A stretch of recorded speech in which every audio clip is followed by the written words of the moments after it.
rolling up, Uber black Cadillac, high heel boots and a sexy body full of tats. Baby's bad, oh baby's hella bad. After her there ain't no coming back. Wanna take a run at that. I think she's feeling me. Turn it up a few degrees. My imagination of her body gets the best of me. Oh gosh, she's such a tease. Bitten lips, bruised knees. I'm addicted to her, need her touching me. Cause she got a bad little waist, and we tearing down this place. Off the liquor that we chase. Casamigos to the face, baby, I don't need no space. Coming closer for a taste, and I'll show you how I make everything just fade away. Cause she's like sex, drugs, cocaine, body so insane. Jealous of the clothing that she wears up on that tight frame. All game, no shame, baby came here to play. I feel like an addict cause she's sex, drugs, cocaine.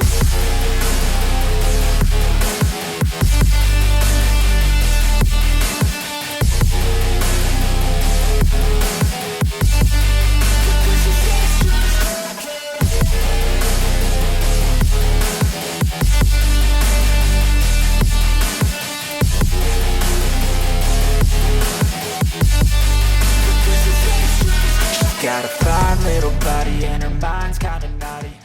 Yo, Cycling Chef, magandang araw sa inyong lahat. Welcome back to the vlog. As promised, eto na po, isi-share ko na po sa inyo yung bike check ng aking bagong gravel bike. This is the Giant Revolt 2025 model accidental gravel bike kasi it is out of plan.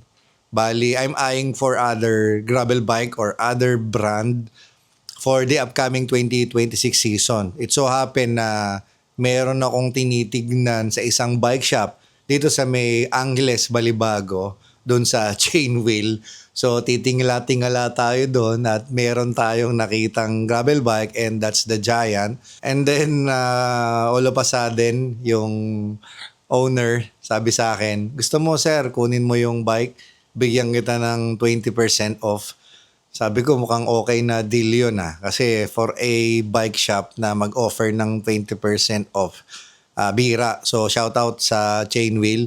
So to cut the long story short, na-acquire natin yung gravel bike. The actual model is, pakita ko lang sa inyo. Actually hindi ko talaga siya masyadong kabisado I just like the frame. Yun lang naman talaga yung unang nagustuhan ko This is the Giant Revolt Advance 1 2025 model. Since this is a 2025 model, yung mga 2025 model na naka-internal na yung cable routing.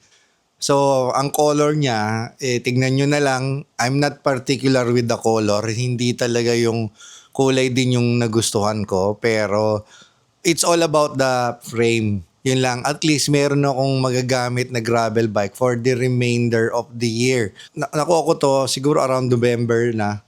So ginamit ko siya for about mahigit 2 months na nasa akin tong bike na to. And I did some adventures on this bike at surprisingly okay naman sa akin. Wala naman siyang naging problema, especially with the tire clearance.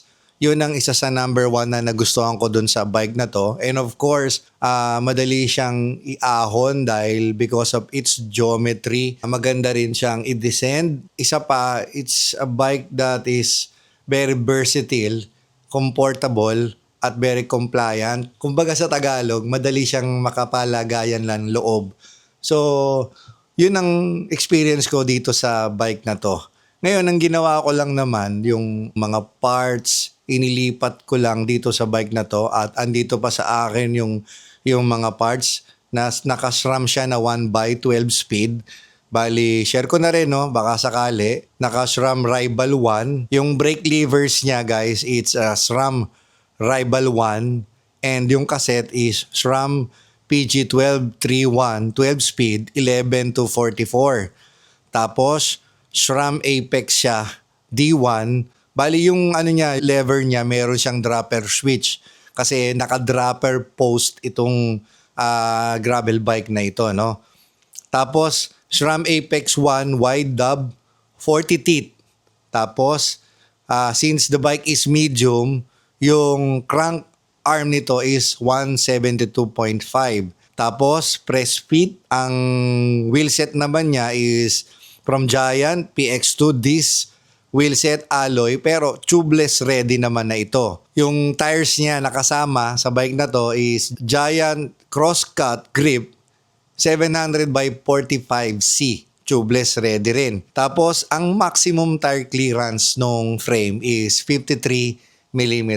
And ginamitan ko ito ng 2.1 tires na Schwalbe and malaki pa po yung space. Merong gumagamit nito, nilalagyan nila ng 2.2 pero ako I'm okay na with 2.1 tires para at least kung sakaling maging maputik, meron pang space to clear out the mud. So basically, yun yung pyesa niya and I'm selling yung pyesa niya, pati yung saddle, lahat, pati handlebars na naka 44 na giant alloy handlebars, gravel specific. Binibenta ko lahat ng pyesa, PM nyo lang ako sa aking Facebook page, Cycling Chef, no? If you're interested, I'll give you a good discount. Quick comparison lang mga kapadyak, no? Marami rin kasi nagtatanong how it rides compared with the Factor Osto Gravel. Honestly speaking, no? Yung Factor Osto Gravel is parang it's a race aero specific gravel bike. So the power transfer is on point. Talagang mabilis siyang pasunurin. So with regards sa power transfer, with regards sa aero capability, with regards sa stiffness, mas stiff yung Factor Ostro Gravel.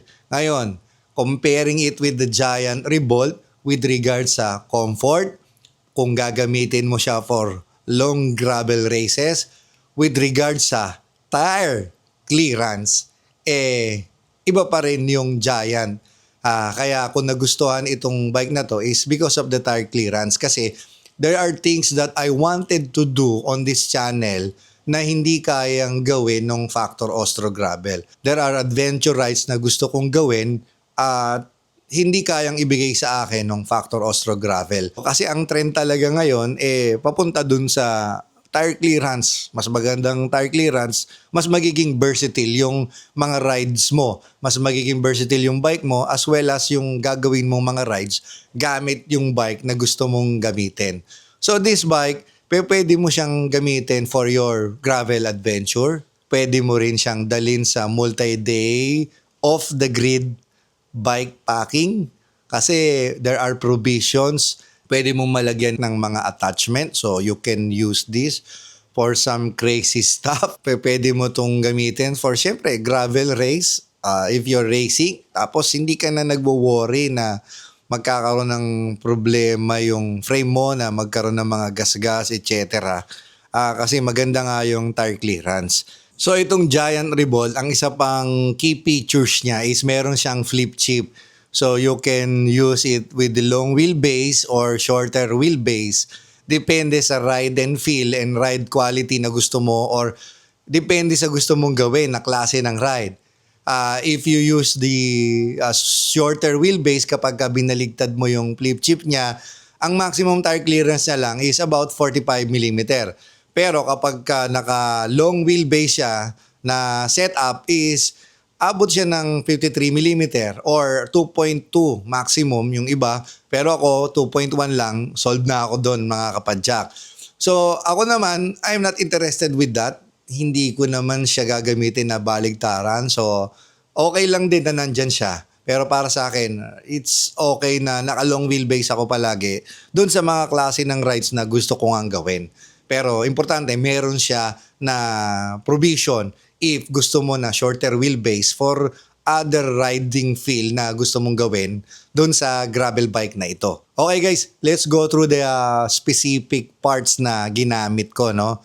Let's start with the handlebars. Ang handlebars niya is the Black Ink version 2 Aero handlebars na kinuha ko rin doon sa aking Factor Ostro Gravel. So it is 40 centimeters wide tapos 120mm naman yung kanyang stem. Tapos, ang nilagay ko naman na STI is Ultegra. So, yung Ultegra na 12 speed. Bakit ito yung nilagay ko? Kasi mas gusto ko yung STI hoods niya kumpara dun sa GRX na DI2. Kasi maliit yung hoods ng GRX DI2. Kapag nakapapipos ako in aero position, ang nangyayari sa off-road, natatanggal yung kamay ko pagka masyadong matagtag kasi sa GRX maliit yung hoods niya. Dun sa Ultegra, mas malaki yung hoods niya kaya mas nahawakan kong mabuti. Personal preference lang naman yon. Kaya Ultegra, yung ginamit ko na drifters. Then I pair it with the new XT 12 Speed 2025 na real derailleur. Kasi wirelessly pwede mo na siyang i-connect kahit sa iba't ibang klase ng 12 speed na road drifters. Pwede siya sa 105, pwede siya sa, of course, syempre, sa Ultegra yung gamit ko, pwede rin siya sa Jura Ace. Ngayon, ang gamit ko naman na cassette is XT-REN, 10 to 51. So, with regard sa range, okay na ako sa range na ito. Meron akong 10 na pinakamaliit at meron naman ako na 51 na granny para sa mga crazy stuff o crazy climbs na ginagawa natin kung minsan at sa mga bagay na hindi natin inaasahan, lalo na pagka nabubudol tayo ng mga nakakasama natin sa ride. Siyempre, para sa performance and reliability, yung kadena natin is 12-speed Shimano Jura Ace. Ang crankset naman na nilagay ko is the rotor 1x setup. Nilagyan ko siya ng alloy gear na 44 teeth. Yung crank arm naman niya is naka 165. Tapos yung saddle is naka Cell Italia. So this is the Cell Italia SLR Flow Boost Saddle. So yun, isa ito sa favorite na saddle ko. Now let's go to the wheelset. Ang wheelset niya is Hunt Carbon Gravel Race. I have a video about this. Puntahan nyo na lang para sa more details about this wheelset. Tapos ang ginamit kong gulong dito is the Schwalbe MTB tires Thunderbird 2.1. Tapos yung kanyang bar tape, pinalitan ko na from Giant na bar tape, pinalitan ko na itong GUI. Ewan ko kung ano, kung tama yung ano, basta GUI o GI. Basta yun yung bar tape na gamit ko na bumagay naman dun sa frame. Ang bottle cages na ginamit ko rito is titanium bottle cages, Silca bottle cages. Again, dati pa rin siyang pyesa dun sa aking Factor Ostro Gravel. So isa sa kinonsider ko rin na nagustuhan ko sa frame na ito, meron na siyang internal frame storage which mailalagyan mo ng mga tools or other stuff na ginagamit mo kapag ka nagra-ride ka. Another additional key features na nagustuhan ko sa gravel bike na ito, meron siyang rubber protector sa ilalim ng kanyang down tube. Siyempre, maganda rin yung rubber protector niya doon sa chainstay. Now, let's go to the onboard power meter. Single-sided power meter lang ang gamit ko rito. The Ashoma MX-1 power meter. So yun, marami na akong ginawang mga rides with this bike and truly, honestly, nag-enjoy ako na gamitin itong bike na to. At I'm looking forward na magamit ko siya sa iba pang mga long rides, iba pang mga gravel races, gravel adventure, depende. Sana nagustuhan nyo ang video ito. Sineshare ko lang sa inyo yung bike na tinatanong nyo sa akin nung mga nakaraang ilang weeks na, ilang months na ang lumipas. Tinatanong nyo, bakit ito yung gamit ko ngayon, hindi na yung Factor? Meron lang mga bagay na gusto kong gawin para sa ating YouTube channel. Gusto ko lang i-share sa inyo ang iba't iba pang klaseng na gravel bike na pwede nyong gamitin din. So, ginagamit natin para ma-share ko po sa inyo. Matulungan ko kayo na mag-decide din kung ano yung mga gravel bikes na gusto nyong gamitin. So, in the future, mag-share pa tayo ng iba pang mga bikes. We will be having other bike check videos about other gravel bikes or maybe road bikes. Depende kung ano yung ipepresenta sa atin ng pagkakataon. So, yun guys, that's our bike check video. The Giant Revolt Advance 1. Baka meron ako nakalimutan, baka naagamit na kayo ng Giant Revolt. Please, comment down below. Ngayon, kung meron pa kayong mga gustong malaman, meron kayong mga tanong, comment din kayo guys. Nagbabasa ako ng mga comment ninyo. At nagpapasalamat ako sa inyo, sa inyong mga pagsuporta. Maraming salamat sa inyong lahat. If you like this content, please give it a thumbs up. Like nyo naman, sabay-sabay.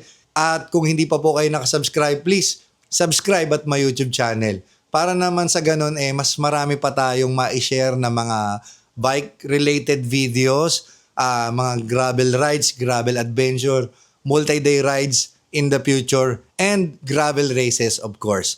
So yun mga kapadyak, again maraming salamat po. Sana po magkita-kita po ulit tayo sa mga future videos pa natin. Ride safe, stay healthy. God bless you all. This is the Cycling Chef.